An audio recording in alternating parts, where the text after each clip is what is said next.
ഹിന്ദി, മറാഠി, ഭോജ്പുരി, തമിഴ്, രാജസ്ഥാനി, ബംഗാളി ഇവയൊക്കെ കലോത്സവത്തിന്റെ ഔദ്യോഗിക ഭാഷകളാകുന്ന കാലം വിദൂരമല്ല. രണ്ട് മലയാളിക്ക് ഒരു അന്യസംസ്ഥാനക്കാരൻ എന്ന നിരക്കിലാണ് കലോത്സവ വേദിയിലെ അന്യഭാഷാ സ്വാധീനം. അണിയറയിൽ അധ്വാനിക്കാൻ ഇവരല്ലാതെ വേറെ ആരുമില്ല. ടോയ്ലറ്റ് ഉറപ്പിക്കൽ മുതൽ ദൃശ്യമാധ്യമങ്ങളുടെ അണിയറയിൽ വരെ. நல்லா வருது. நம்மளும் இது மாதிரி ஸ்டூடெண்ட்ஸாக இருக்கும்போது அந்த மாதிரி இருந்தவர் அந்த டைம்லலாம் இதெல்லாம் இல்லை.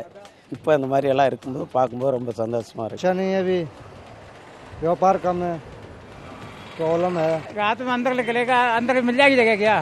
കലോത്സവ കാഴ്ചകൾ കണ്ടു നടക്കുമ്പോൾ പാലക്കാടൻ ചൂടുകാറ്റേറ്റ് തളർന്നാൽ ദാഹം മാറ്റാൻ ബാപ്പുഹരിയും കൂട്ടരും നടത്തുന്ന നിരവധി രാജസ്ഥാനി മീഠാ സ്റ്റാളുകളുണ്ട്. വിശപ്പടക്കാൻ നോയിഡക്കാരൻ വിക്രം നടത്തുന്ന പഴക്കടകളിൽ മധുരവും പുളിയും ഉപ്പുമെല്ലാം തയ്യാർ. കൊറിക്കാൻ കൊൽക്കത്ത സ്വദേശി ഹിരാലാലിന്റെ പൊരിക്കടകൾ, വെയിൽ മറയ്ക്കാൻ വാരണാസി മഞ്ഞത്തൂവാലകൾ, ഉഷ്ണം കൊണ്ട് ശമിപ്പിക്കാൻ ആസാമി ചായ.